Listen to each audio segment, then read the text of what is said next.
আসসালামু আলাইকুম রহমতুল্লাহ। সুপ্রিয় দাখিল 2026 বর্ষের শিক্ষার্থীরা, তো তোমাদের কিন্তু ইতিমধ্যে পরীক্ষা শেষ হয়ে গেছে সব। তো কৃষি শিক্ষা যে প্র্যাকটিক্যাল অর্থাৎ ব্যবহারিক যে পরীক্ষাটা হবে, এটার জন্য আজকে আমি এই ভিডিওটা নিয়ে এসেছি। আমাকে অনেকে হোয়াটসঅ্যাপে কমেন্টে জানাচ্ছ যে কৃষি ব্যবহারিক নিয়ে কিভাবে তোমরা পরীক্ষায় অ্যাটেন্ড করবে, কিভাবে তোমরা পরীক্ষায় আনসার করবে, কি কি থাকতে পারে, খাতায় কি কি থাকতে হবে, এগুলো নিয়ে তোমরা অনেকে আমাকে অনেক সময় হোয়াটসঅ্যাপে কল দিছো, দিয়ে বলছো যে তোমাদের জন্য এটা নিয়ে একটা বিস্তারিত ভিডিও আপলোড করার জন্য। তো আমরা কিন্তু পরিশেষে তোমাদের জন্য কৃষি, ঠিক আছে, আমি একটি প্র্যাকটিক্যাল খাতা সহ তোমাদের সাথে আলোচনাটা করব কিভাবে তোমাদের পরীক্ষায় কি করতে হবে। এবং আমার কাছে একটা 2000 প্র্যাকটিক্যাল অর্থাৎ প্র্যাকটিক্যাল পরীক্ষা আর কি, প্র্যাকটিক্যাল পরীক্ষার জন্য 2025 সালের একটা প্রশ্ন আমার কাছে আছে। যারা 2025 সালে পরীক্ষা দিয়েছিল তাদের একটা প্র্যাকটিক্যালের প্রশ্ন আমার কাছে রেখেছি, যাতে তোমরা ধারণা নিতে পারো কি কি থাকবে আর কি। তো মূল কথা হচ্ছে, আমি ভিডিও শুরুতেই বলবো, ভিডিওটা খুবই মনোযোগ সহকারে দেখতে হবে। আমরা জানি যে প্র্যাকটিক্যালে অর্থাৎ ব্যবহারিকে কিন্তু তোমাদের ব্যবহারিকে থাকবে, ব্যবহারিকে তোমাদের কিন্তু নাম্বার থাকে ভাইয়া হচ্ছে 25 নাম্বার থাকবে কিন্তু ব্যবহারিকে। তবে ম্যাক্সিমাম মানে স্টুডেন্ট যে নাম্বারটা পায় এটাতে পায় হচ্ছে 23 নাম্বার পায়, 24 নাম্বার পায়, 25 নাম্বারও পায়, আবার কি 22 নাম্বারও পায়। অর্থাৎ যদি কোনো প্রকার ঝামেলা না হয়, ঠিক আছে, পরীক্ষার কেন্দ্রে যদি কোনো প্রকার বা তোমাদের মধ্যে যদি কোনো ঝামেলা না থাকে, সেক্ষেত্রে তুমি কিন্তু এই নাম্বারটা খুব সহজে পেতে পারো। 22, 23, 24, 25। তো আমার টার্গেট কি থাকবে আজকে? আমার টার্গেট আজকে থাকবে হচ্ছে এখানে যে তোমরা কিভাবে 25-এতে 25 নাম্বার পেতে পারো। মাস্ট, এটা তোমাদের লাগবেই। 25 থেকে 25 কীভাবে প্র্যাকটিক্যালে পাবে। এখন আমাকে অনেকে বলবা, আমি শুরু করতেছি ভিডিওটা, এখন আমাকে অনেকে বলবা যে আমরা এত কষ্ট করে 15টা এমসিকিউর জন্য এত পড়ালেখা করছি, তো এখন যদি প্র্যাকটিক্যালে যদি আমি 25 থেকে 25 না পাই, সেক্ষেত্রে তো হয় না। তো আমি তোমাকে বলবো, তুমি যদি কৃষি শিক্ষা পরীক্ষায় অর্থাৎ যে তোমার প্র্যাকটিক্যাল পরীক্ষাতে যদি তুমি শুধু উপস্থিত থাকো, সহজ হিসাব, যদি তুমি উপস্থিত থাকো, আমি তোমাকে বিনা দ্বিধায় বলতে পারি 22-22-এর মতো কম হলে নাম্বার পাবা, 22-20 নাম্বার কম হলে নাম্বার পাবা শুধু উপস্থিত থাকলে। তুমি কিছু পারো অথবা না পারো, কিন্তু তোমাকে মাস্ট এই খাতাটা ভাইয়া নিয়ে যেতে হবে। এই খাতাটা তোমাকে নিয়ে যেতে হবে। এই খাতার মধ্যে কি থাকবে সেটাও আমি এখন আলোচনা করব। তো আমি ফার্স্ট তোমাদের সাথে যে বিষয়টা এখন বলবো সেটা হচ্ছে, তোমাদের পরীক্ষার যে ক্যাটাগরি অর্থাৎ নাম্বারটা যে থাকবে, এই নাম্বারের মধ্যে টোটাল কিন্তু ভাইয়া 3টা ভাগ আছে। একটা হচ্ছে আমার কাছে যে 2025 সালে একটা প্রশ্ন ছিল, আমি তোমাদেরকে দেখাচ্ছি, আশা করি ক্লিয়ার দেখা যাচ্ছে। দেখো প্রশ্নটা, এটা মূলত 2025 সালের একটা প্রশ্ন ছিল। এটা ব্যবহারিকের একটা প্রশ্ন, পরীক্ষায় তোমাকে দিবে। তো মাথা গরম করার কিছু নয়, খুবই সিম্পল একটা বিষয়। তো এখানে টোটাল 3টা প্রশ্ন দেওয়া থাকবে, 1, 2, 3। অর্থাৎ দেখো, 1 নং প্রশ্নের জন্য তুমি পাবে হচ্ছে 15 নাম্বার, 2 নং প্রশ্নের মধ্যে ব্যবহারিক খাতার জন্য পাবে 5 নাম্বার, এবং মৌখিক পরীক্ষার জন্য পাবে 5 নাম্বার। টোটাল হচ্ছে কিন্তু ভাইয়া 25 নাম্বার। তো এখন কথা হচ্ছে 25-এ 25 পেতে হলে তোমাকে কি করতে হবে। তো প্রথমে আমি খাতাতে চলে যাচ্ছি, কারণ বেশিরভাগ স্টুডেন্ট এই খাতা নিয়ে চিন্তিত, খাতাতে কি করতে হবে না করতে হবে।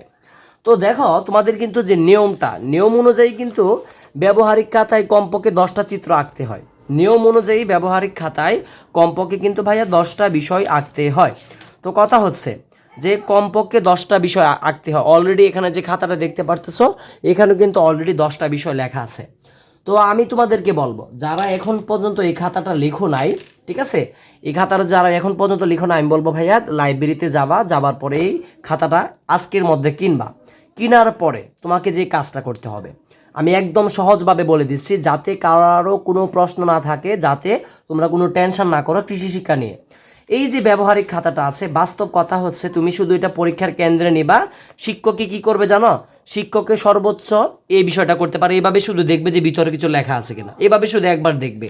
দেখি কি করবে, সেটা হয়তো কোনো বস্তায় ভরে ফেলবে, কোনো ঝুড়িতে ভরে ফেলবে, বা মাটিতে বা মানে ফ্লোরে এইভাবে ফেলিয়ে দেবে, ঠিক আছে। ফেলে শুধু তোমার নামটা অথবা এখানে একটা নাম্বার তোমাকে দিয়ে দিবে আর কি, তারার মতো। তো কথা হচ্ছে, তুমি যদি এখন পর্যন্ত খাতাটা না কিনো, আমি অবশ্যই বলবো খাতাটা কিনবা। আর তুমি কিন্তু সাদা খাতা জমা দিলে হবে না, কারণ খাতা অনেক সময় দেখেই না, অনেক সময় স্যারেরা খাতা এটা দেখেই না। তো কথা হচ্ছে, যদি বাই চান্স দেখে, পরে কি হবে? পরে তো তোমার নাম্বারটা পাচ্ছ না। তো আমি কি তোমাকে বলবো যে তুমি এটা কিনে তুমি যা পারো, এখানে যে চিত্রগুলো আছে না, যে এই চিত্রগুলা, এই যে চিত্রগুলো আছে, এই চিত্রগুলো আছে, এই দেখো এখানে বেশ কিছু চিত্র কিন্তু দেওয়া আছে, তুমি যা পারো তা আঁকবা। যা পারো তা আঁকবা, যারা আঁকছে অলরেডি। আর এখানে দেখো অলরেডি কিন্তু এখানে আমি এই খাতাটা একজন স্টুডেন্টের কাছ থেকে সংগ্রহ করছি, ঠিক আছে, ওরও পরীক্ষা 9 তারিখে ওর পরীক্ষা হবে। তো এখানে দেখো যে সে 10টা কিন্তু চিত্র আঁকছে এখানে। তো এখানে তুমি যদি না আঁকতে পারো, এখন পর্যন্ত তুমি যে চিত্র না আঁকো, আমি তোমাকে বলবো ভাই একটা আঁকো, 2টা আঁকো, 3টা আঁকো, সময় থাকলে 5টা আঁকো, আঁকলে তো কোনো সমস্যা নাই। কিন্তু ভাই তোমার খাতায় কিছু না কিছু থাকতে হবে। তো 10টা লিখতে হবে, আমি তোমাকে আরও সহজ করে দিচ্ছি, 10টা না, তুমি যদি 2-3টাও লিখো এতেই যথেষ্ট, আর লাগবে না। কারণটা হচ্ছে এই খাতা কিন্তু ভাইয়া তোমার শিক্ষকরা দেখবে না, কি করবে, হয়তো একটা প্যারেক নিয়ে এইভাবে নষ্ট করে দিবে খাতাটা, যাতে অন্য কোনো সময় কেউ ব্যবহার না করতে পারে। আরেকটা বিষয় এখানে দেখো, এই যে নামের যে জায়গাটা, এখানে কিন্তু নাম আসলে লেখা হয় না, বা লিখলেও ভালো থাকে না, কারণ এটা একটা মানে জানো উপরে একটা কাগজ দেওয়া আছে। তো অনেক সময় কি করে, অনেক স্টুডেন্টে একটা কাগজ নেয়, কাগজের মধ্যে আটা দিয়ে এখানে নামটা রুলটা এখানে বসায়। তো এটা খুব ইম্পর্ট্যান্ট বিষয় না, তোমার ইচ্ছা মতো তুমি করতে পারো।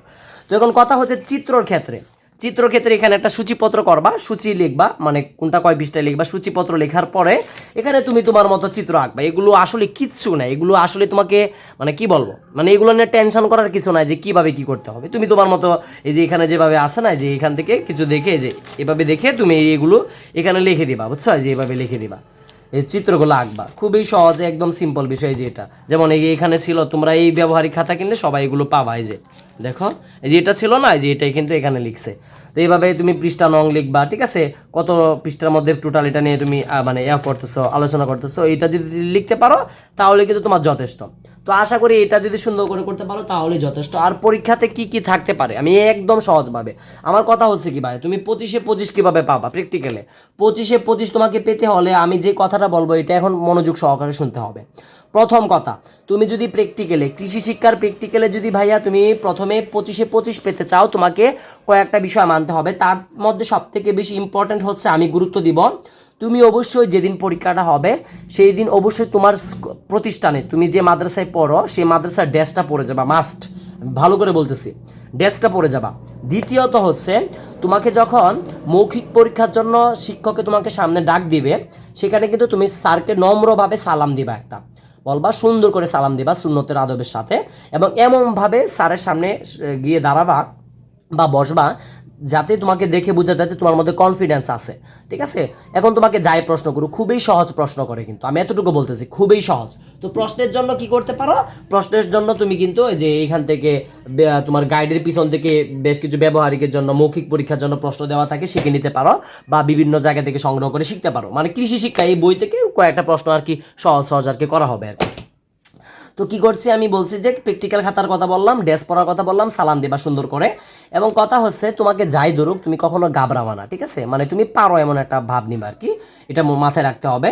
এবং ব্যবহারিক খাতার জন্য তুমি 5 নাম্বার পাবে, মৌখিক পরীক্ষার জন্য কিন্তু ভাই 5 কত হচ্ছে 10 নাম্বার, আর 15 নাম্বার যে থাকে এটা তোমাদের দেখো এখানে ক খ গ ঘ উম চ ছ বর্গীয় জ, দুঃখিত, চ ছ ছ পর্যন্ত দেওয়া আছে। তো তোমাদের পরীক্ষাতে কিন্তু এভাবে দেওয়া থাকবে। অনেক সময় স্যারেরা বলবে এইগুলো থেকে যে কোনো একটা দেওয়ার জন্য, অনেক সময় স্যারেরা বলবে যে কোনো একটা দেওয়ার জন্য। এই দেখো এখানে দেখো পরীক্ষকদের প্রতি নির্দেশনা বলি, এটা তোমাদের দেখার প্রয়োজন নাই, এটা পরীক্ষাতে তোমাদের থাকবে, তো এটা তোমাদের দেখার প্রয়োজন নাই।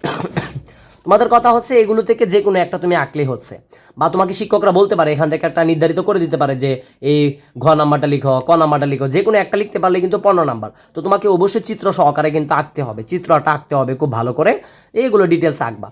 আমি মূল কথা কি বলবো জানো, তোমরা মূল কথা হচ্ছে ভাইয়া তুমি পরীক্ষাতে শুধু অ্যাটেন্ড করবা, আমি যেভাবে যে নিয়মটা বললাম, ড্রেস পরবা, ভালো করে সালাম দিবা মৌখিক পরীক্ষায় যাওয়ার সময়, এগুলো যদি করো ভাই 25-এ 25, তোমাকে এই 25-এ 25-এর মধ্যে কেউ আটকাতে পারবে না। তবে কথা হচ্ছে তুমি যদি একটু মানে মানে অভদ্রতা, মানে তুমি সালাম দিলা না বা একটা উল্টাপাল্টা করলে, সেই ক্ষেত্রে কিন্তু তুমি 20 পেতে পারো, 5টা নাম্বার কিন্তু তোমার ছুটে যেতে পারে, ঠিক আছে। তো মূল কথা হচ্ছে তুমি যদি শুধু অ্যাটেন্ড করো, উপস্থিত থাকো, সেই ক্ষেত্রে কিন্তু ব্যবহারিকে 25-এর মধ্যে কম হলেও 20 হলেও পাবা। তো মূল কথা হচ্ছে আমার ভিডিওটার মূল উদ্দেশ্য ছিল যে তুমি যাতে 25-এ 25 পাও। তো আশা করতে পারছি যে 25-এ 25 কিভাবে পাবা এটার একটা তোমাদেরকে ধারণা দিয়ে দিলাম। আর এটা একটা 2025 সালে যারা পরীক্ষা দিয়েছিল ওদের একটা ব্যবহারিক মানে পরীক্ষার একটা প্রশ্ন আমার কাছে ছিল, এটা তোমাদেরকে দেখাইলাম। তো আমি সর্বশেষ আমি আবারও বলতেছি, অনেকে বলবা যে কি আঁকছেন দেখানোর জন্য, তো এখানে দেখো এই খাতাটা আমি একটু ক্যামেরাটা নিচে নামায় দিতেছি তোমাদের সুবিধার্থে। দেখো এইখানে তোমরা সূচিপত্রে লিখবা কোন বিষয়টা, এই যে এইভাবে, ঠিক আছে, এখানে এই পর্যন্ত লেখা আছে, আমি এটা একজন স্টুডেন্টের কাছ থেকে এটা সংগ্রহ করেছি। তো এটা তারপরে যেভাবে লিখবা, ঠিক আছে, এভাবে তুমি কিছু লেখার পর এভাবে চিত্রটা আঁকবা, এখানে চিত্র আঁকবা এইভাবে। তো আমি তোমাদেরকে দেখাইতেছি, যারা এখন পর্যন্ত আঁকো নাই এটা দেখে আঁকতে পারো। তারপরে যেভাবে আবার তোমরা কিন্তু এইভাবে লিখতে পারো, এইগুলা লিখতে পারো, এই যেভাবে লিখবা আর কি, খুবই সহজ। এগুলো কিন্তু স্যারেরা কখনোই পড়বে না, শুধু এতটুকু বলতেছি, তোমরা কেউ চিন্তা করার কোনো কারণ নাই। একদম মানে নর্মাল মুডে তোমরা পরীক্ষার কেন্দ্রে যাবে। দেখো এই যে এটা খুবই সিম্পল বিষয়, শুধু আঁকবা, সুন্দর হতে হবে না, খাতার মধ্যে লেখা থাকলেই হচ্ছে। এগুলো কিন্তু স্যারেরা কখনোই পড়বে না, কখনোই স্যারেরা পড়বে না, সর্বোচ্চ দেখবে যে ভিতরে লেখা আছে কিনা, এটা দেখলেই হবে। এই যে এগুলো, ঠিক আছে, এগুলো পড়বা। আমি এটা একজন স্টুডেন্টের কাছ থেকে সংগ্রহ করছি, এই দেখো সেকেডিক্স, ঠিক আছে। এই চিত্রগুলো মূলত সবসময় আঁকতে হয়, এগুলো খুব ভালো করে শেখার চেষ্টা করবা ইনশাল্লাহ। আর আমি বলবো, যারা আমাদের চ্যানেলের সাথে ছিলে দীর্ঘদিন ধরে, আমি তোমাদের জন্য ভিডিও আপলোড করছি পরীক্ষার সময়, ঠিক আছে, তো অবশ্যই আমাদের চ্যানেলটা কিন্তু যারা এখন পর্যন্ত সাবস্ক্রাইব করোনি, সাবস্ক্রাইব করে পাশে থাকবে। এই যে এভাবে কিন্তু প্রত্যেকটা বিষয় কিন্তু এখানে সুন্দর করে মানে লিখতে হবে। তো যাদের সময় আছে বা তোমরা যারা লিখতে চাচ্ছ অবশ্যই লিখবা, লিখলে তো আর কোনো দোষ নাই, তোমাদেরই উপকার হবে। আর যারা এখন পর্যন্ত এগুলো লিখো নাই, এখান থেকে দেখে শুধু লিখতে পারলে হচ্ছে, মিল রাখতে হবে না, তুমি শুধু চোখ বুজে লিখে রাখো ভাই, তোমাকে কিছুই করতে হবে না। শিক্ষক সর্বোচ্চ তোমার খাতাটাই দেখবে যে লেখা আছে কিছু কি না, ঠিক আছে। বাস্তব কথা, আমরা যখন পরীক্ষা দিয়েছিলাম, আমার এখনও মনে আছে, আমি যখন দাখিল পরীক্ষা দিয়েছিলাম তখন কি হয়েছিল, সেটা হয়েছিল যে প্র্যাকটিক্যাল খাতা খুব কষ্ট করে করে নিয়ে গেছিলাম। পরে দেখলাম যে স্যারেরা প্র্যাকটিক্যাল খাতাটা কি করছে, যে হাতে পাওয়া মাত্রই শুধু আমার নামটা লিখে এভাবে মাটিতে মানে মানে ফ্লোরে আর কিভাবে ফালাই দিছে, ভিতরে কি লিখছি সেটাও দেখে না, এভাবে ফালাই দিছে। পরে মনে মনে ভাবলাম যে এত কষ্ট করে লিখলাম এতদিন সময় নিয়ে, স্যারেরা তো দেখলো না, নাম্বার কিন্তু আমাকে দিয়ে দিছে। তবে কথা হচ্ছে যে স্যারেরা যে দেখবে না এটা তো কোনো গ্যারেন্টি নাই, দেখতেও পারে। তো সেই ক্ষেত্রে আমি তোমাদেরকে অবশ্যই বলবো, অবশ্যই তোমরা কিছু লিখবে ভিতরে, এই যে এইগুলাই ভাবে লিখে নেবা, ঠিক আছে। তো আমি আর কথা বাড়াতে চাচ্ছি না, তোমরা কে কোন জেলা থেকে আমার ভিডিওটা দেখতেছো এবং কাদের তোমাদের কোন প্রতিষ্ঠানের কোন সময় পরীক্ষা, জেলার নামটা সহ আমাকে এখানে কমেন্টে অবশ্যই উল্লেখ করে দিবে, ঠিক আছে। তো আমি আর কথা বাড়াতে চাচ্ছি না, সকলের সুস্বাস্থ্য কামনা করে আজকের মতো বিদায় নিচ্ছি। প্রথম থেকে দশম শ্রেণীর সকল পড়ালেখা এখানে বই আমার ইউটিউব চ্যানেলের পাশে থাকবে, ঠিক আছে। আসসালামু আলাইকুম ওয়া রাহমাতুল্লাহি ওয়া বারাকাতুহু।